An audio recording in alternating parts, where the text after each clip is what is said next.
Meet the kids who won't eat, won't sleep, won't behave. And the parents who take the rap. We've been slated left, right and centre. People say that boy needs a good smack. Theo. Even Granny thinks Mum just needs to get a grip. She's a little bit lazy. Well, she is lazy. Mum and Dad are desperate for a label like ADHD or autism to explain their child's behaviour. I think Billy's autistic. I suspect maybe ADHD. If it's not autism, what is it? But could tough love be the solution? No! Is this just a naughty boy? It can take years for parents to get a definitive answer. Enough. This is what I'm up against, so, you know, I'm just getting nowhere. So family GP Dr Dawn Harper and paediatrician Dr Ravi Jairam are tackling this controversy head-on, fast-tracking the process to see if medical help is needed. Do you think they're ready for this diagnosis? Or if the kids are just out of control.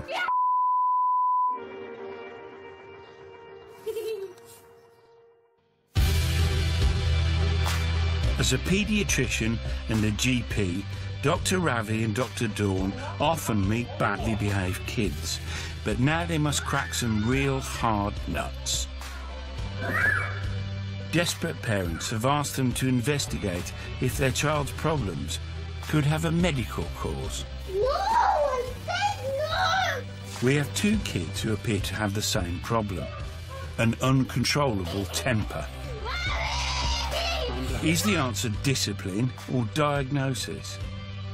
To begin, a snapshot of life with our first naughty nipper. And 6-year-old Theo spells trouble. It's been said that golf is a good walk spoiled. No, don't you dare throw that at me, Theo. And that's true if you're playing around with Theo. Trouble is par for the course. 3. 2. Theo, if Mummy did that, don't shout at me like that. I've never seen a child act the way Theo does. I am good too. You're always on edge all the time. It's incredible. You need to put your jacket on. It's cold. No one wants to. Leave it. No. Theo. Theo, you can't walk off in the shop. Theo? Theo? Theo's behaviour, especially his rudeness, stands out quite a lot. He is very rude and can be very aggressive. Oh, don't do that, please. After about 4 or 5 holes, he starts dropping and we need to go in.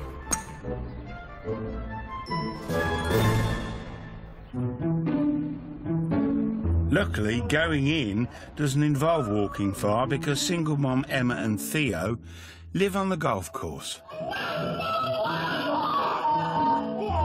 Along with Emma's 2 brothers, Nanny and Grandad. My relationship with Theo is probably very similar to most grandfathers, except he's living in my house, which in some ways is great, and other ways it's a nightmare. He can be an absolutely loving child, and then he can be a little bugger. I wouldn't say Theo is normal. I thought when he was younger, normal, boisterous boy, but then when you start talking to the other mums, I realised that what he was doing was not normal. Mummy, do you understand? Emma's asked our doctors to settle a family argument. Is Theo a naughty boy who needs reining in, or does he need medical help? So this is Theo, who's a 6-year-old boy who lives in Surrey with his mum, his grandparents and his uncle, and he doesn't have any brothers or sisters. And there are some serious issues, it seems, around his sleep. Right, let's take a look. OK.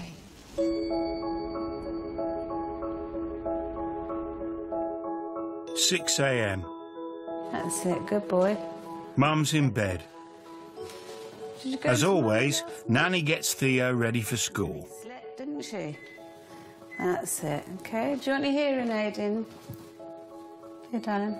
He's worn a hearing aid for partial hearing loss since he was a toddler. Is it working? Yeah. Once on, he sits nicely and reads with Nanny. Good boy. I enjoy his company, especially in the mornings, which is mostly the time that I have with him, because Emma doesn't like getting up early. You know, I mean, she's a little bit lazy. Well, she is lazy.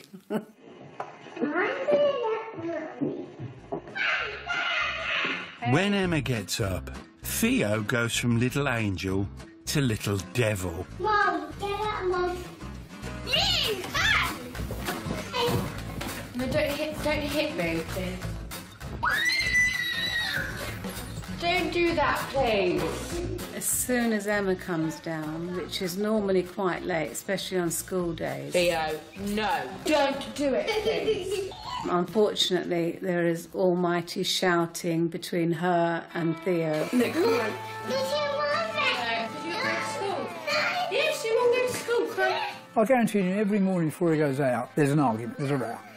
You know, and I'm sitting here thinking, oh my God, not getting, you know, and it does get you down a bit. My husband actually goes out of the house and finds something to do because he hates the fact that as soon as she comes down, they're shouting, arguing between each other. No, don't climb up. You don't need to climb up to get the butter. I do find it really hard living here. My mum and dad being here. I feel like I'm being watched all the time. There is obviously a bit of conflict in that family. Oh, a bit is putting it mildly. And he's clearly getting some quite mixed messages. And they've clearly got different approaches to his behaviour. Which perhaps undermines her mum a bit. I think that will undermine Mum hugely, and I think he's probably aware of that and knows he gets away with things. Patty. No. Don't speak to me. No. Don't be rude. No. It's a battle of wills. Isn't that just? Theo, this is your last warning. This is your last warning. Look Please don't wrangle me. Your last warning. 3 last warnings. If Emma tells him off, she gives him too many chances. She needs to be more firm with him. Theo, read the letters. No. Mummy, I'll make dinner for you, Theo.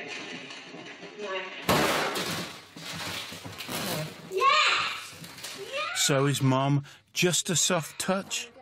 Or is there more to Theo's meltdowns than meets the eye? Emma thinks so. I suspect maybe ADHD. Just, it'll make a happier household with his behaviour. It does get sorted out. Something's got to change. It's too difficult to cope with, really. I just need it to change. Mum's obviously wondered about ADHD. The footage we saw, he's really hyper most of the time. He's also quite oppositional as well. Attention deficit hyperactivity disorder is the most commonly diagnosed child behavioural problem, but it's also one of the most controversial. Frequently criticised in the press, it's often treated with a drug called Ritalin. It's thought 1 in 20 kids may have ADHD, affecting the brain waves needed for concentration. Telltale signs are a short attention span, hyperactivity, problems with sleep, and impulsive behaviour. What I'm interested in is why that behaviour is there, and hopefully that will become more apparent over time as we get a bit more information. The team's next case is, like Theo, a real hothead. 9-year-old Honey can be sweet, especially with animals.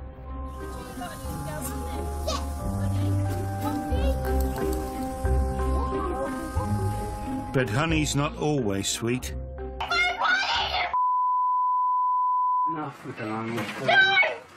No matter what Honey does, Mum and Dad get the blame. We've always been told you haven't disciplined her enough, and then the next time you've disciplined her too much. Yeah. It's nobody else's fault but ours.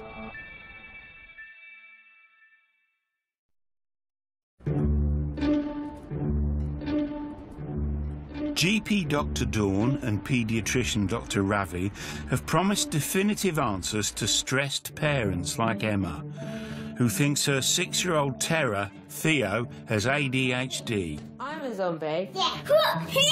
Oh, no. No. The trouble is, her mom thinks his rudeness and naughtiness can be stopped by better discipline. If Emma tells him off, she gives him too many chances. She needs to be more firm with him. I'm not climbing the chair to get it down. Theo? So who's right? The doctor's next conundrum is another child who appears to have the same problem. Daily meltdowns. So this is Honey. She's 9 years old, lives with Mum and Dad and her 3 siblings in Shropshire, and actually, she's not currently in school. Ooh, and looking at this, I can see why. There's some fairly impressive behavioural issues here that I think need sorting out. Here we go. This is a tale of 2 honeys. In my family, there's my mom, that's Stella. First, the sweet honey. My dad, that's Ben. My sister is Christy, and she is 16. There's Poppy, she's 7. Yay! And Toby, my other sister, she is 5. But there's also the honey monster, a queen bee with a sting, which comes out when she's asked to do something she doesn't want to do. Steady. No. Was that yours to throw down the stairs? No. Do you mind stopping? No. Yeah, I think it's best you do, actually, young lady.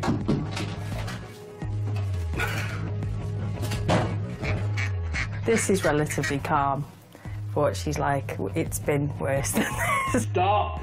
No. Yes. No. Yes. No. Don't do that. I will. No, you won't. I destroy loads of stuff. It is quite embarrassing when she has a meltdown. Because everyone stares at you because she starts kicking off and, yeah, swearing and shouting. I threaten to hurt people. You're not attacking anyone. For 5 years, the family has endured daily rages, frightened to ask Honey to do most things.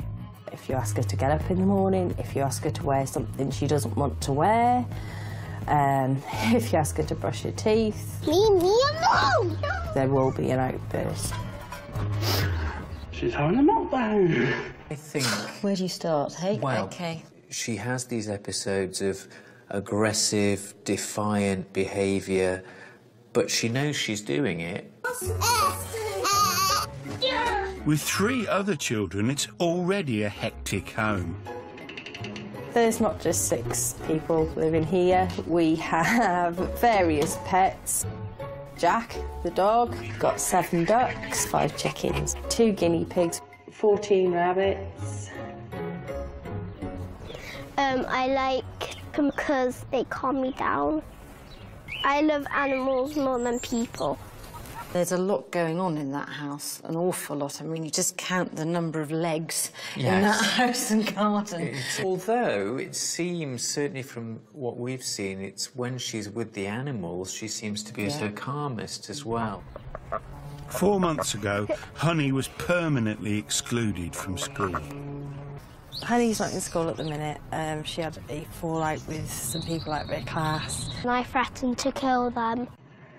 She had a major blowout and they had to call the police, and the police was concerned for everybody's safety. They called a paramedic out, but they wouldn't let the paramedic in the room with her because she was being so aggressive. The most heartbreaking thing I think I've ever seen is Honey being restrained by 2 police officers. That absolutely was terrible. It's very difficult, isn't it? She's obviously been excluded from school. But that in itself, I think, is a worry for a child like this, because she's not learning interaction. She's not learning to deal with other kids when things don't go her own way. But every time Ben and Stella seek help, they're told they are the problem. We've always been told, well, you haven't disciplined her enough, and then the next time you've disciplined her too much, and then she's just naughty, or it's nobody else's fault but ours. What's got thrown now? We've had all these like parenting classes and advice and everything they tell us to do works for the other 3 children and just doesn't work for Honey. Hun, steady. Here we go again. We're stuck. Well and truly stuck, because everything that's been suggested to us, it doesn't go anywhere near doing what she needs, really. Come here, May. After 5 years, they're clueless as to how to stop it. And worried someone will really get hurt, not just Mum and Dad. She gets violent towards us, teachers, people at school, her sisters. It's really getting out of hand now. I'd really like to get a bit more of a picture of the family dynamics. I'd like to get a bigger picture of when these behaviours started. You're not attacking anyone! Leave it. Dr. Ravi needs to see Honey and Theo in their homes to get a closer look at their naughty antics.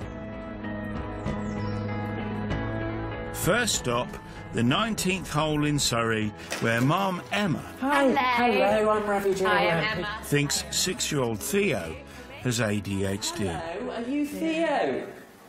Shall we do it the modern way? Give me 5. Ow! While Granny thinks he needs discipline. Leave the DVD player alone, please. Theo, come down, please. What's your main worry about what could be behind all of this? ADHD. OK.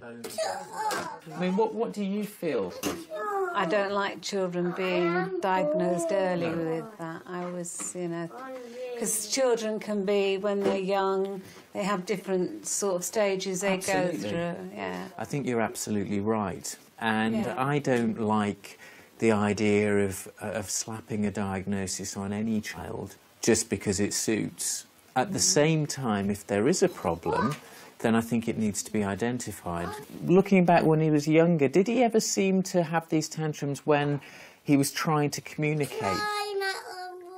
Yeah, that's what we thought it was all about. We thought it was because he couldn't communicate and couldn't hear. That's why he was always getting frustrated. Yes. But then obviously now he can, and he's got the hearing, it still carries on. I know you've had a lot of concerns about his sleep patterns as well. It's hard getting him to sleep. He doesn't like going to sleep, and it will take me a long time. But then once he is asleep, he'll probably stay asleep for maybe 4 or 5 hours and then wake up, and then it's hard to get him back to sleep. Sleep disturbance can be part of ADHD, so I think we need to look into this. Lovely to meet you. Bye-bye. As Dr. Ravi leaves, Volcano Theo erupts. Theo, please don't speak to me like that. It's not nice. Theo doesn't fancy saying goodbye. Are you listening to me? Do you think speaking to someone like that is nice? It's not funny. It was a real Mexican standoff as to who was going to crack first. Theo. But he's clearly quite single-minded there. Listen to me. And he wants to have his own way. What did you just say to me?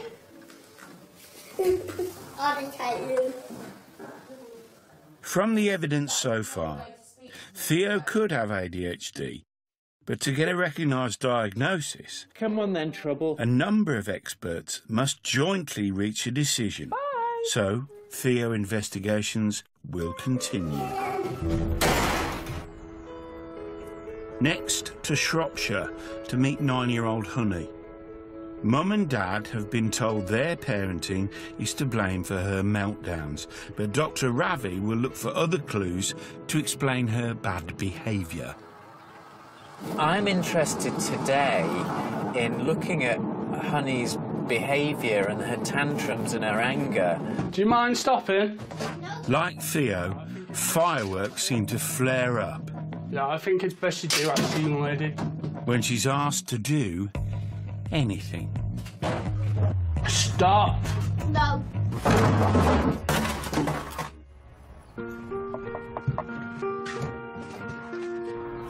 Hello, are you Honey? Yeah. Nice to meet you. How are you doing? I'm Dr. Ravi. Hi. But today, all seems quiet on the Honey front.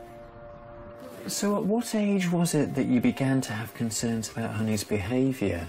Like 1.5, 2, really, when she started mixing with other kids, mainly. Did she play with other children, or did she prefer to just do her own thing? Well, she loved to join in with everybody, didn't she? But then it would only last so long before she'd get bored and she'd want them to do what she wanted, and if they wouldn't... Biting and pinching and scratching. Yeah. All right. They were the main ones. And since that time, has that pattern of behaviour been replicated? It's always the first instinct is to run. So to go away from whatever Get situation away, she's yeah. in. So if she can't get away, can you almost guarantee it will progress into a full-blown anger episode? Definitely. OK. Right. Honey, I'm going to come and have a chat to you as well. Is that all right? Yeah. What makes you get cross? Do you know? No, it just happens. What about if somebody wants you to do something new and you don't really want to do it? Does that make you worried? No, it makes me angry. So it makes you angry. Why does it make you angry? Even Dr. Ravi's gentle questions put Honey on edge. Do you know why? No. All right. So if I asked you to do something you'd never done before... So if I asked you to do something you'd never done before, do you think it would make you cross? Yeah. I'd better not ask you then, had I? Cheers, see you soon. I think Honey's one of the most challenging children I've come across. All right then, Honey. See ya. Very nice meeting you. I thought things were mainly going to revolve around her temper tantrums and how her family dealt with them. But it's clear to me that there are wider behavioural issues.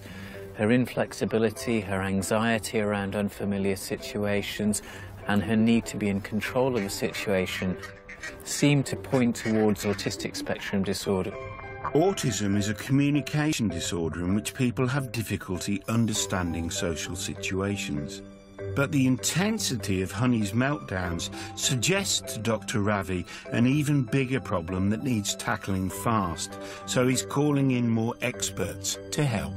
It's nice that someone else has actually come in now and said she needs to be looked at on the autistic spectrum instead of going down a behavioural issue or a parenting issue, which is what's happened previously. And it's nice we're not being blamed, isn't it, Yeah. for a change? I want to become less angrier and don't have a meltdown every single day, because it makes me really tired and it makes me feel ill.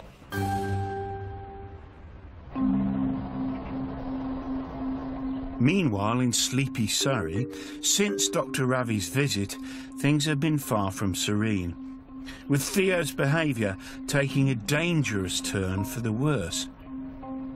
We had an issue recently where Theo escaped. I noticed Theo was missing, so I started calling his name. Theo! Theo!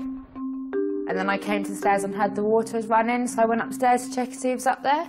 When he does his bad things, he sometimes puts his life at risk through his stupidity. And when I came in the bathroom, I saw that it was flooded with water. And then I turned and noticed mud on the toilet and that the window's open. When I realised Theo was on the roof, I panicked and I was really scared. He climbed out the window at the top, gone down onto the conservatory top roof, up the slates, which were very wet and slippery, got grease all over him. And he finally got onto the flat bit of roof where he suddenly realised the danger he was in. And you could tell he got scared, frightened, and that's when we heard him crying. He was cold, shivering, and he was a bit shaken up. And that's when I had to get a ladder out, climb up the ladder, fireman's lift, bring him down. And at my age, it's not the best thing to be doing.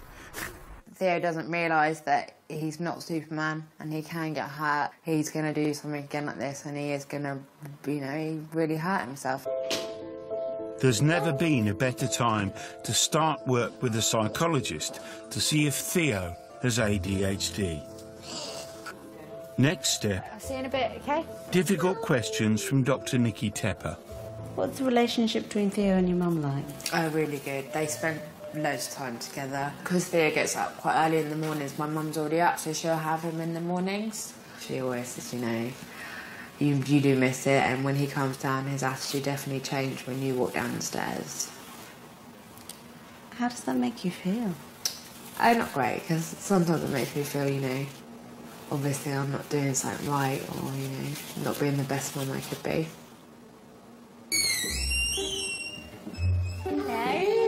Hello. Can I ask you something, Theo?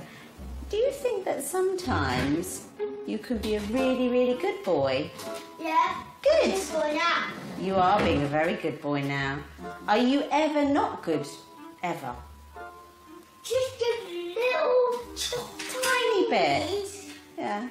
bit. Your daughter's given me quite a good comprehensive account. Is there anything that you can add to it? Obviously, you know, she's an absolutely brilliant daughter. But when she was first had him, she was quite young. She struggled with him because he's quite a handful. It is hard work. He is hard work. I know he is. You know. Why are you crying, Mum? I'm not quite. What Why are you crying? You can't cry. I'm OK now. Do you know how to make your mommy feel happy? Well done. Thank you. Oh, better now. Oh, sorry. If Theo has ADHD, he'll have it all the time, in all situations. So Emma's asked to keep a diary of his behaviour to see if there's a pattern. The more honest you are, the better we'll have a chance of working together and being really successful. Yeah.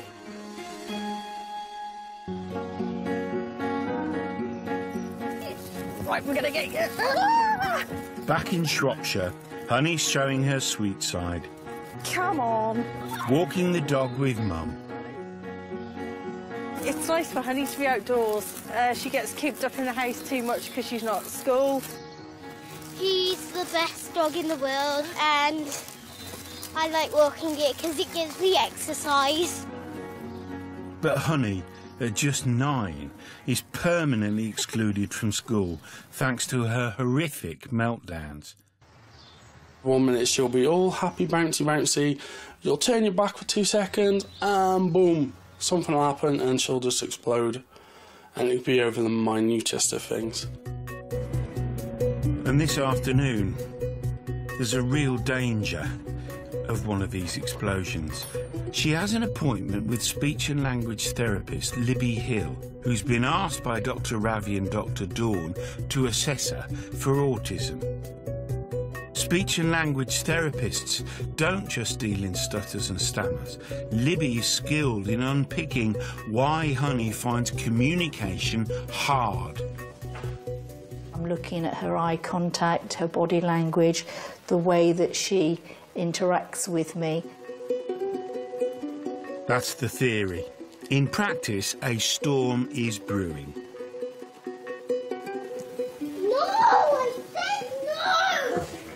Libby's chosen a cosy village library for the assessment. Here we go. But all is not quiet in the library. Honey, no! Honey's refusing to go into the room. But, you know, it's a strange place. She doesn't know what's going to happen, so her anxiety level's really high. No, I want to go home. Wait, that's enough. No, they're crappy, stupid people.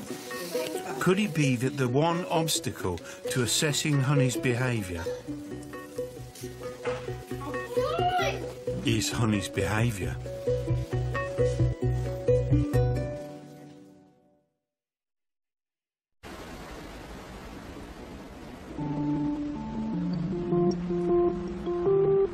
Honey isn't happy. At an autism assessment, she's flown into one of her trademark rages. Honey, no! No! No! Stella is left to pick up the pieces again.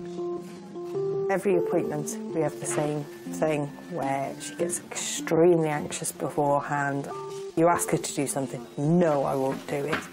He said no! The 9-year-old simply refuses to take part, hiding in the corner. Speech and language therapist Libby Hill was going to assess Honey's language skills. Honey, why don't you do some work with me now? And then you can go home. She's just refusing to come in. She's kicking things and throwing things. It takes 45 minutes to talk her down. Nothing to worry about, honey, because I'm not going to ask you to do anything you don't want to do. Ooh, who's going to get it? But it's the promise of bubbles that calms her down. She's getting nice and relaxed now. That's what we needed. Let's go inside and then we can get soaked, aren't we? Never mind. Do you know the story of the 3 little pigs? Libby's using picture cards to encourage Honey to tell a story.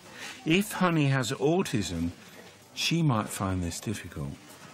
Well, Honey was very relaxed when we started to do the 3 little pigs story. Got Mummy Pig there. That was 12 pictures that depicts the story of the 3 little pigs. Fantastic! But then I said, OK, you tell us a story. 3 little pigs. That's when I felt a wave of fear, because she obviously thought that was going to be hard. I can help you. Yay. So, which is why I stepped in and that diffused the situation. It's time for you to go and build your own house and live somewhere else, and be careful of big power. And they all lived happily. Live forever after. They did, didn't they? Fantastic. The speed at which Honey gets worked up, and then the time it takes to bring her back down again, is clearly exhausting and worrying for all involved. But it's actually Honey's anxiety when being asked to retell a story which is most telling to Libby. Honey is a very, very anxious little girl. She was actually frightened because she didn't know what was going to happen. And she obviously felt out of control of the situation. Good nannies! Good nannies!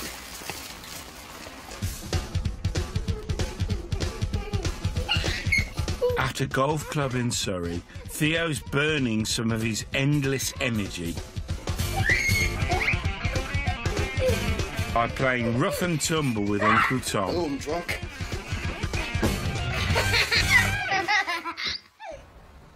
While Emma does the homework set by psychologist Dr. Nikki Tepper.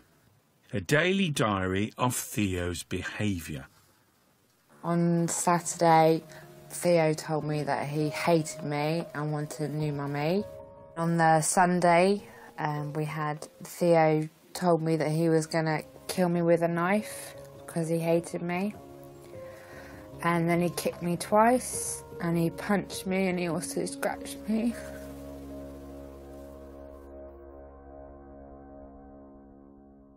With Theo's behaviour as bad as ever, the next stage of his assessment starts. Children with ADHD are up to 3 times more likely to have erratic sleep. Monitoring Theo's disturbed nights might provide vital clues.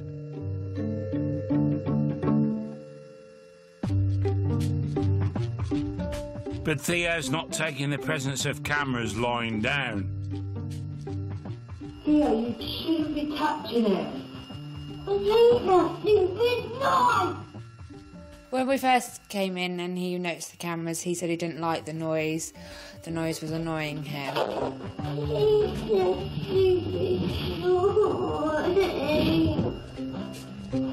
Then things take an unexpected turn, with no help from Granny either. I'd walk out the door, come back, and 5 minutes later he was asleep. I was very shocked. I've never had that before. Dr. Ravi's asked sleep expert Marianne Taylor to analyse the footage to find out why, for the first time in months, Theo suddenly started sleeping. So we brought the cameras in, and ironically what we're seeing here is that they've helped with Theo's sleep. They've provided a bit of white noise in his room, which has helped him to sink into a nice deep sleep. It may not sound nice to us, but constant white noise can send some children like Theo to sleep. Theo's sleep problem appears to have been inadvertently solved, but there's still the question of his rudeness and regular rages.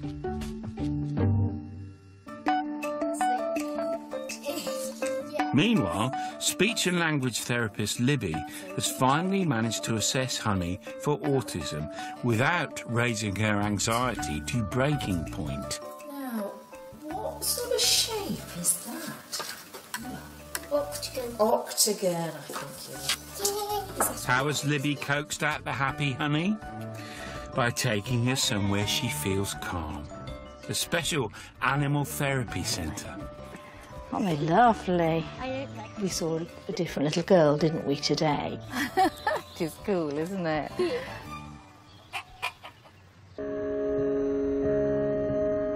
It's not long before the other Honey returns. Anxious, stressed and confused. What do you want? I want to stay with Mummy. She knows that today's the day her parents have been waiting for. Libby will be reporting back to the doctors Dawn and Ravi with her findings. And the tension's proving too much for Honey.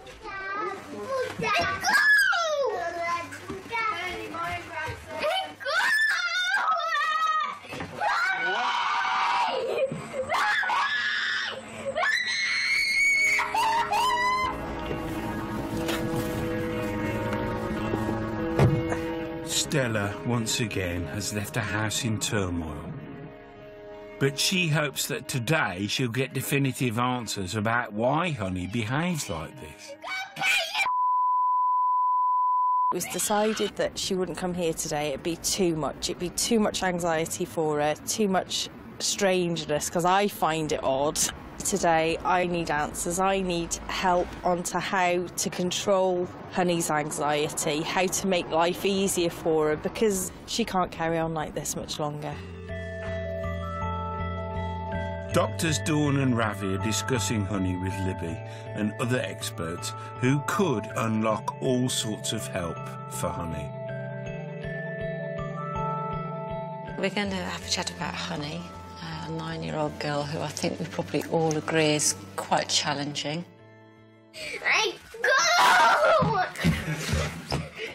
She likes very much routine and things done just how she wants them.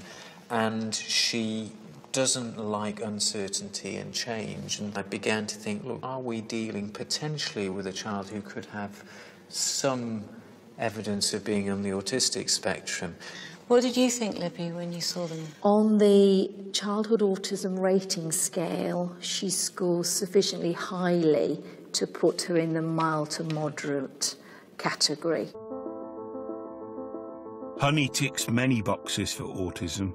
She struggles to interact with other kids, preferring the company of animals. She's inflexible and finds new situations frightening. In her play, she has a lack of social imagination. But there are many forms of autism, and it might be that Honey's is rather rare. Yeah. Stop. No! So we're looking at a little girl who basically is very anxious. Absolutely hitting out, swearing, shouting 1 minute, and the next minute laughing and appearing as if nothing's happened. And the smallest little things can make her anxious. So I would put her as fitting the characteristics of a child with pathological demand avoidance. And my understanding with pathological demand avoidance, it's what they're doing is trying to keep control, basically. If there's a situation that arises where they feel out of control, someone asking them to do something that they don't understand why or what it is, the response is to try and regain control by not doing it. And that's because of these underlying autistic type traits. So, are we at a stage, do you think we should invite Mum in and have a chat? Yeah, I think there's a lot to feed back to Mum. Shall I go and get her? Yeah. OK. You want to come through and we'll have a talk? I'd love to. Come on then, let's go. But how will Stella react to hearing that her daughter has such an unusual condition? Hello. Hello. I think let's just jump straight in. Ravi, do you want to talk a little bit through what we think so far? Absolutely. Now, the feeling is, with the assessments that we've done, she certainly fits and ticks the boxes for mild autism with a strong element of pathological demand avoidance. OK. Yes. Pathological demand avoidance is a new diagnosis within the autism spectrum. Just like any child with autism, Honey struggles with social interaction, but with PDA, she additionally feels extreme anxiety when faced with even the smallest of demands, such as her assessment with Libby in the library. The reason why we felt it was good to have that label is because we don't want people looking at Honey when she's having one of her meltdowns and just thinking she's some sort of monster, naughty child. Whereas now you've got an explanation as to why. This isn't the end of the road, obviously. You know, diagnosis is the beginning of the journey, really. And I know you've taken a long while getting here. Is there anything, Stella, you'd like to ask any of us now? The main thing really is helping Honey with her anxiety. Is there anything we can do now to sort of ease it? Because, I mean, she's got in such a state this morning. We need to get on top of that as soon as possible, really. I think a decision will have to be made around what's best for Honey, and it may be that being in a mainstream school won't be the right thing. I don't think it's going to work. It may be that going to somewhere with fewer people, maybe one-to-one, I think we can actually improve things for Honey. OK. Yeah. Come on. Great. Stella now knows that after years of uncertainty, that Honey has a lifelong condition. When we gave Honey's mum the diagnosis, she punched the air with delight, and I suspect that's just because, for the first time, someone's actually agreed with what she's thought, and she's not had to battle at all. I'm just glad that it's all sort of coming to an end now and we can get help. This is 5 years and it's been really hard.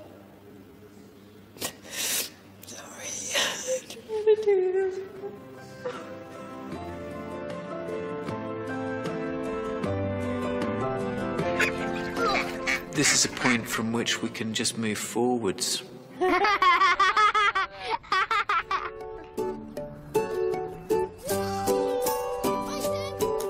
This is day one of Honey's diagnosis, and she has an appointment with the world leaders in pathological demand avoidance. This is going to be huge for Honey, I think, because it's going to be the first time really we're not being fobbed off. It's all her fault. Honey and her family are going to learn how to keep anxiety-causing demands to a minimum. Demands like being filmed, which Honey doesn't want today. They're heading to the Elizabeth Newson Centre in Nottingham, named after the psychologist who first coined the term PDA in the 1980s.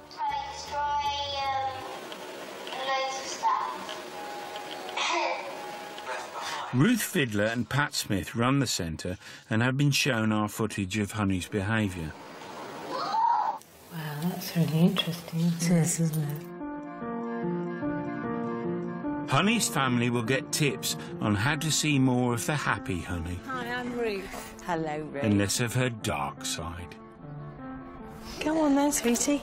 One of the really crucial features of having an improved future for children like Honey is that the people who support her, the people who live with her, the people who are trying to educate her really understand her condition. Stella and Ben are being taught a non-confrontational way to parent Honey, where demands are kept to a minimum by using language that makes the demand into a game. or blaming another authority for making a demand. Honey has had a whale of a time playing. We've come so far in the last couple of months, and we've got so much further to go. But we know what we're doing now. After years of dead ends, U-turns and roundabouts, the family's finally on the right road.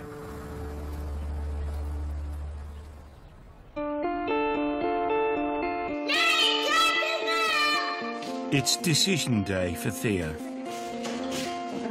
GP Dr. Dawn, paediatrician Dr. Ravi, psychologist Dr. Nikki Tepper and sleep specialist Marianne Taylor will decide if his behaviour is linked to ADHD.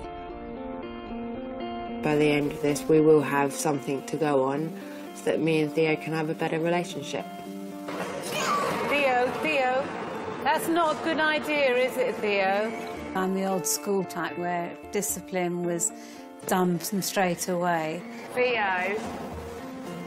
I believe that she's not consistent enough with him. And in the waiting room, Theo's unleashed his wild side.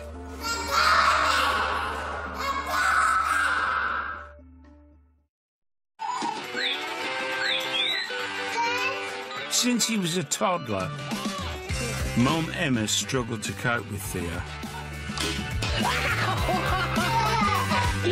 He's prone to tantrums, poor sleep, and can be uncontrollable. Don't do that, please. Emma thinks the 6-year-old has ADHD, while her mum, Theo's nan, thinks he simply lacks discipline. Oh, no. No, she needs to be more firm with him. But to definitively diagnose ADHD, Doctors Dawn and Ravi must be convinced he's inattentive and hyperactive in all situations. So, Theo, the question is how much do we think this is behavioural, or how much is it that he's just born this way? I think that's a very difficult one to answer, to be honest. I am talking to you. Calm down. Stop it. No! Stop it. No! Stop it. Nikki, perhaps, do you want to just tell us what you thought? He's having a lot of behavioural issues at home, mainly with Mum. Very frequent, and the reason I know this is because after the consultation I did ask her to fill out quite a detailed diary. There was quite a difference in Theo's behaviour with Mum compared to with Nanny. He reacts very, very differently when Nana puts him down to sleep than when Mum puts him down to sleep. And I know Nanny was a little bit critical, perhaps, of her daughter. Mum's hearing that perhaps her parenting isn't up to scratch, that she's not doing a good enough job, and so to an extent that can have quite an effect.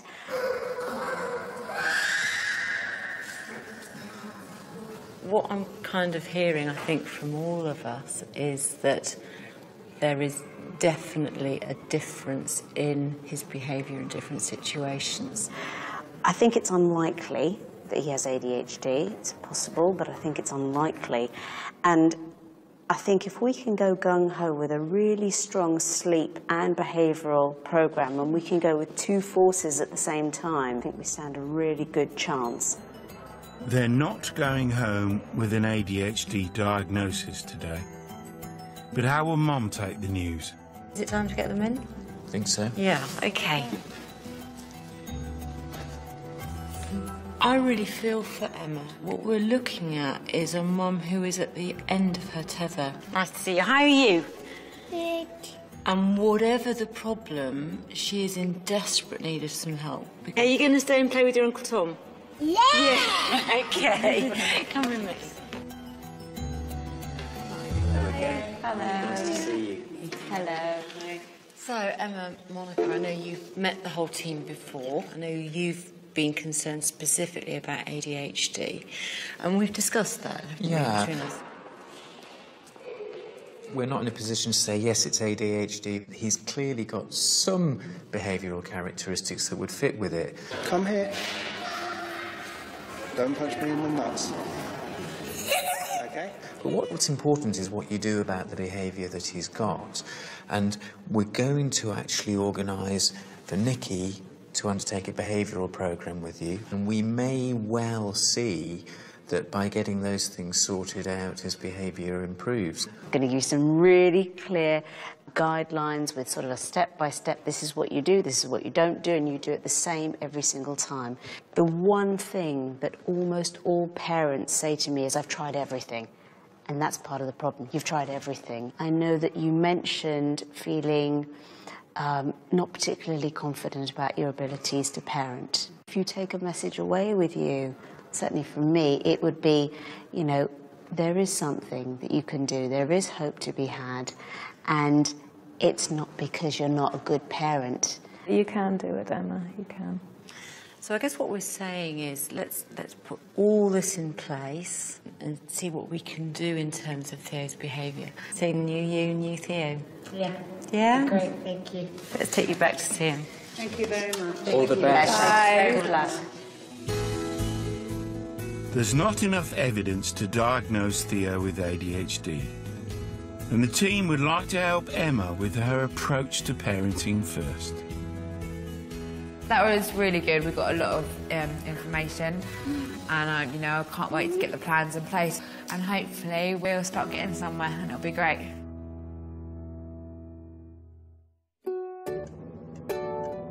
Dr. Tepper's strict new regime involves putting Theo in time out when he's naughty, so that he gets no attention at all for bad behaviour. The timeout is 6.5 minutes in a room where I close the door and leave Theo so that he gets no attention from anybody for that whole 6.5 minutes, and so he understands the boundaries there are between me and him and his behaviour. So there are certain times where he'll get a straight timeout, and there's certain times where he'll get a warning before he gets the timeout.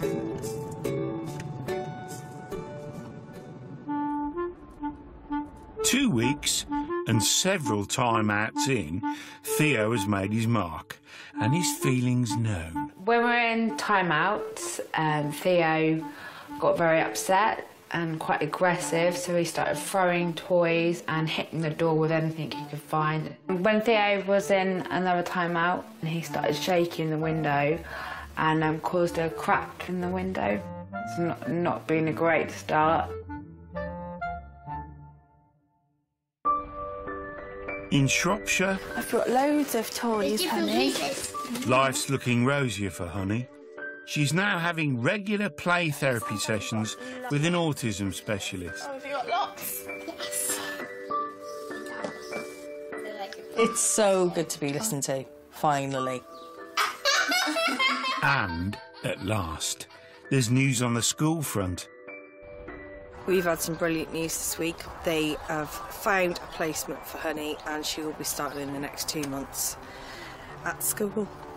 It's basically 4 classrooms in the middle of a huge 30-acre small holding where she gets to play with ponies and guinea pigs and ducks and sheep as part of her school day. Thank you. Careful. Is that me? Do I look similar? Things are definitely looking up for Honey now, because people are actually beginning to recognise that this is not our fault, this is not her fault. It's just going to be much, much easier for her once she's at a specialist school that can cope with her and know how to help her with her anxiety.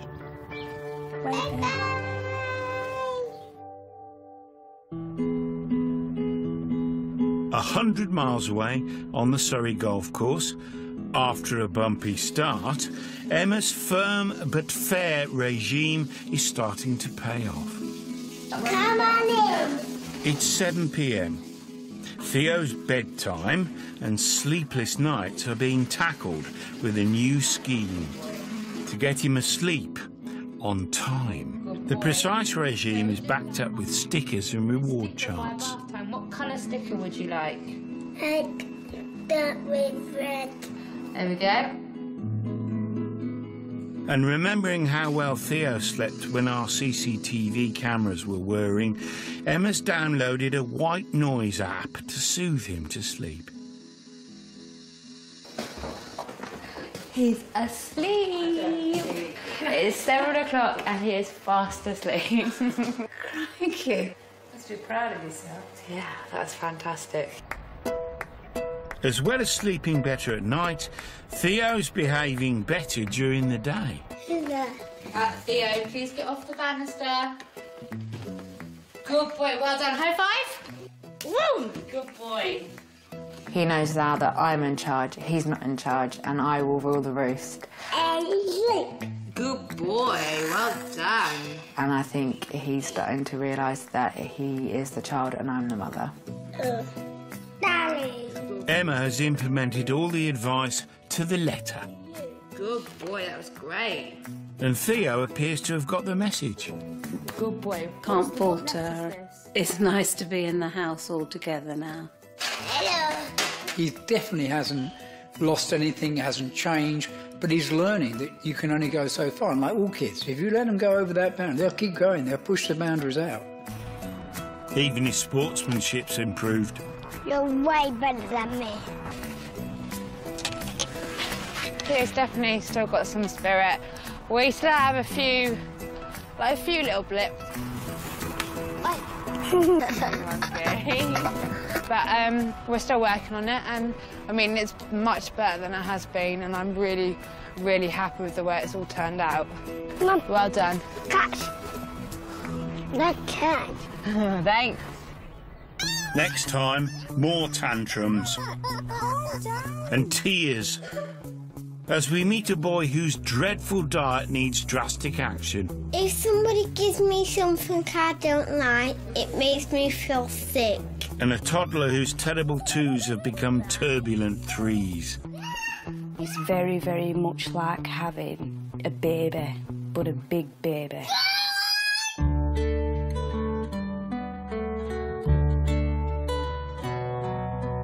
There's support information available online at channel4.com/support.